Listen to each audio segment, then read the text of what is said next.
Um título superando uma das maiores atletas de todos os tempos. 6 medalhas em Olimpíadas. Só 25 anos. Essa é Rebeca Andrade, a maior atleta olímpica da história do Brasil. Meu nome é Antônio Mami e esse aqui é o Durma Com Essa, o podcast de notícias do Nexo.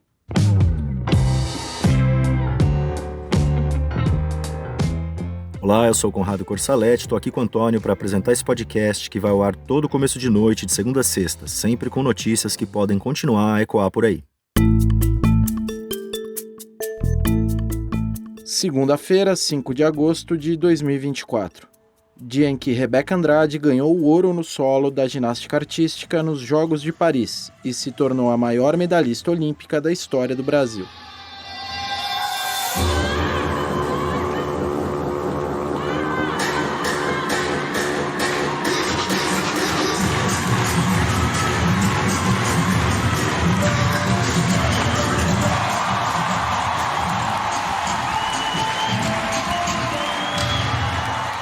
Você ouve aí os segundos finais da apresentação da Rebeca na prova, no trecho em que a trilha musical da sua coreografia envereda pela sequência que contagiou o mundo 3 anos atrás, um mix de baile de favela, de MC João e de Toccata e Fuga, de Johann Sebastian Bach.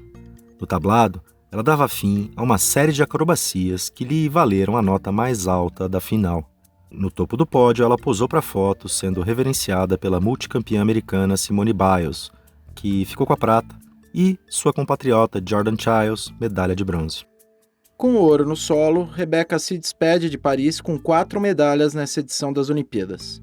Ela foi prata no individual geral e no salto e comandou a equipe brasileira que conseguiu o bronze na modalidade coletiva da ginástica, um feito inédito. Essas 4 medalhas tornaram Rebeca a atleta olímpica mais vitoriosa da história do Brasil. São 6 pódios ao todo, um a mais do que tem Torben Grael e Robert Scheidt, ambos da vela, com quem a ginasta estava empatada até essa segunda. Isaquias Queiroz, da canoagem, que tem 4 medalhas, ainda vai disputar provas nesses jogos e pode igualar a marca. A trajetória da Rebeca até atingir o auge da história olímpica do país começa de um ponto de partida infelizmente ainda comum aos atletas brasileiros. Natural de Guarulhos, na Grande São Paulo, ela dividia uma casa de um cômodo com 7 irmãos e a mãe solo, empregada doméstica. Uma tia sua conseguiu o emprego de cozinheira num ginásio público da cidade e levou a menina de 6 anos para uma avaliação com Mônica dos Anjos, que dava aulas de ginástica artística em um projeto social para crianças. As palavras a seguir são da treinadora, que contou as suas impressões sobre Rebeca numa entrevista à rede BBC Brasil. Quando vi aquele corpinho forte, torneado, cheio de musculatura que a gente busca em crianças da ginástica, eu já sabia que tinha algo especial. Eu segurei a mão dela e pedi para ela pular no tablado. Pensei, temos aqui uma nova Daiane dos Santos. Era o início dos anos 2000, época em que Daiane dos Santos se tornou a primeira brasileira a ganhar um campeonato mundial de ginástica. Negra e vinda da periferia de Porto Alegre, Daiane era a referência natural para uma menina como Rebeca em um esporte que até então era dominado por mulheres brancas.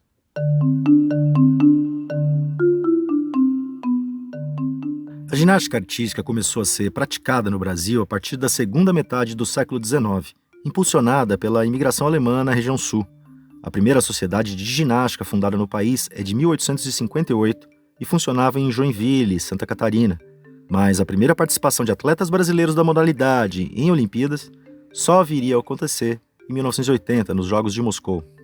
João Luiz Ribeiro, um dos representantes do Brasil na então União Soviética, disse na ocasião ao jornal Estado de São Paulo que os ginastas brasileiros não deviam nada aos estrangeiros, e o que fazia diferença era a facilidade que seus rivais tinham de estudar, treinar e viver do esporte. Laurita Schiavon, que lidera um grupo de pesquisa em ginástica na Universidade Estadual de Campinas, a Unicamp, corrobora a declaração do João Luiz Ribeiro. Segundo a pesquisadora, até os anos 90, os ginastas brasileiros dependiam basicamente do apoio das suas famílias e tinham que vender seu patrimônio para participar de competições, muitas vezes viajando sem treinadores para os torneios internacionais por falta de dinheiro, já que não dava para pagar a passagem aérea de mais de um. Lado a lado com as dificuldades financeiras, a modalidade também encontrava desafios técnicos para se desenvolver no Brasil. As grandes referências da ginástica artística no século XX eram a União Soviética e os países sob a sua influência geopolítica. Os brasileiros tinham pouco ou nenhum acesso a centros de excelência. De acordo com a Laurita Schiavon, o conhecimento de ponta sobre o esporte começou a ser difundido com a vinda de treinadores do leste europeu para o país. Os 2 treinadores-chefes mais recentes da Confederação Brasileira de Ginástica são ucranianos: Irina Ilyashenko, que está em Paris, e Oleg Ostapenko, que morreu em 2021 e é considerado um pioneiro na fase vitoriosa da ginástica brasileira. O Oleg se mudou para o Brasil em 2001. A Irina, na época, era sua assistente. Também naquele ano, a ginástica brasileira começou a ganhar fontes de receitas mais estáveis, com a Lei Agnello Piva, que passou a direcionar 2% do valor bruto arrecadado com as loterias federais ao Comitê Olímpico Brasileiro. E ainda em 2001, dentro do tablado, Daniela Hipólito conquistava a primeira medalha do país em campeonatos mundiais, com a prata na Bélgica. 2 anos depois, Daiane dos Santos conquistaria o título mundial nos Estados Unidos, encantando o mundo com seu famoso duplo twist carpado ao som do choro brasileirinho de Valdir de Azevedo. Em 2006, passou a valer a Lei de Incentivo ao Esporte, estimulando empresas a patrocinarem projetos esportivos em troca de benefícios fiscais. O Brasil formava cada vez mais atletas de destaque, homens e mulheres.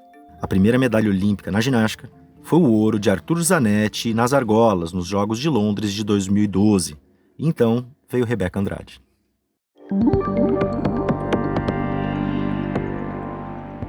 Rebeca logo se tornou um destaque entre as alunas de Mônica dos Anjos em Guarulhos. Nos períodos de vacas magras, ela se virou como pôde para ir às aulas. Os treinadores chegaram a fazer um rodízio para garantir carona para a menina. Outras vezes, ela fazia uma caminhada de 2 horas a pé para chegar ao ginásio. Depois, o irmão mais velho comprou uma bicicleta usada para levá-la e facilitar o trajeto. Ainda em Guarulhos, a Rebeca começou a ser acompanhada pelo Chico Porati, que é seu técnico até hoje. Em 2010, ela se mudou sozinha para Curitiba e fez uma temporada de treinos. Então, em 2011, ela foi contratada pelo Flamengo, um dos clubes mais tradicionais da ginástica brasileira. Um ano depois, ela venceria o Troféu Brasil de Ginástica Artística com apenas 13 anos, superando atletas muito mais experientes. Precoce nas conquistas, Rebeca também teve que conviver desde cedo com as lesões. Aos 15 anos, ela fez a sua primeira cirurgia no joelho, que a tirou dos Jogos Pan-Americanos e do Campeonato Mundial de 2015. Ela conseguiu se recuperar para estrear um ano depois nas Olimpíadas do Rio, mas uma nova lesão a tirou do Mundial de 2017. E veio mais. 2 anos depois, em 2019, ela operou o joelho de novo, a sua terceira lesão séria na carreira quando ela tinha só 20 anos. A Rebeca conseguiu se recuperar a tempo dos Jogos de Tóquio, que foram adiados de 2020 para 2021 por causa da pandemia de Covid-19. E aí começou a fazer história. Conseguiu o ouro no salto e a prata no individual geral no Japão. Nos mundiais, enfileirou 7 medalhas de 2021 a 2023, 3 delas de ouro. O repertório alçou a ginasta ao posto de grande adversária da americana Simone Biles, uma das maiores atletas de todos os tempos da categoria. Em Paris, elas fizeram um duelo particular em 3 categorias individuais. A Biles levou a melhor no individual geral e no salto. Rebeca ficou com o ouro no solo. E a americana já disse que não quer enfrentar a brasileira nunca mais, porque isso estressa muito ela. A frase foi dita em tom leve e brincalhão. Rebeca Andrade conquistou o posto de maior atleta olímpica brasileira aos 25 anos. Daqui 4 anos, nos Jogos de Los Angeles, ela vai ter 29. A ginasta já disse que não pretende voltar a disputar o solo, nem, consequentemente, o individual geral. As dores no joelho pesam cada vez mais. Mas ainda tem tempo e outras medalhas a serem disputadas por alguém que, tão jovem, conseguiu cravar seu nome na história. O Duma com essa volta já.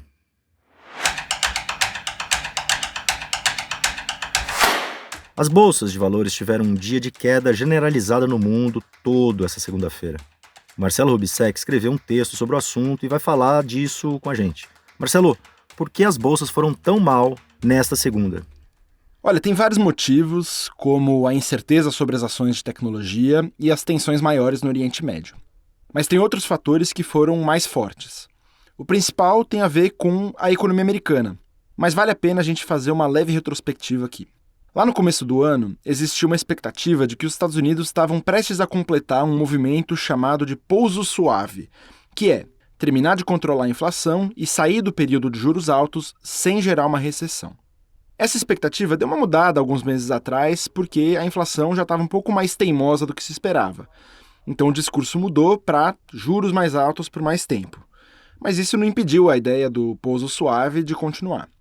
Só que tudo isso mudou na sexta-feira, quando o governo americano publicou dados mostrando que o desemprego começou a subir, e num ritmo muito maior do que os investidores estavam esperando antes.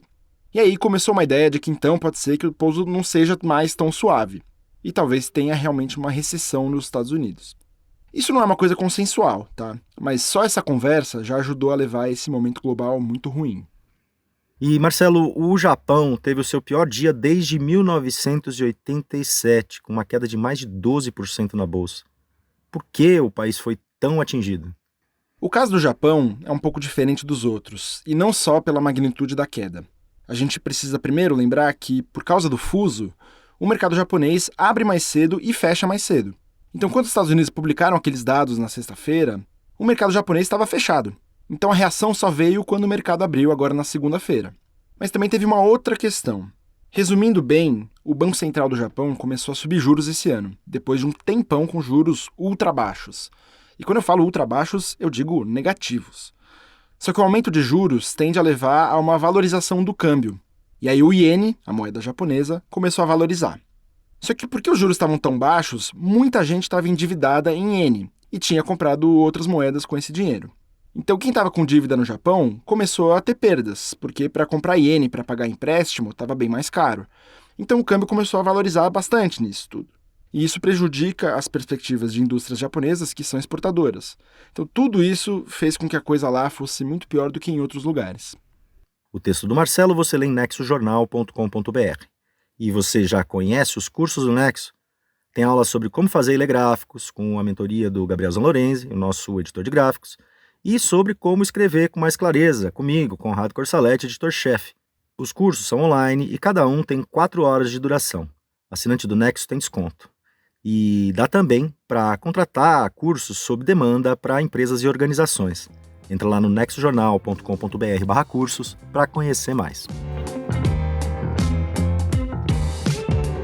Da consagração de Rebeca Andrade à queda generalizada nas bolsas pelo mundo, durma com essa.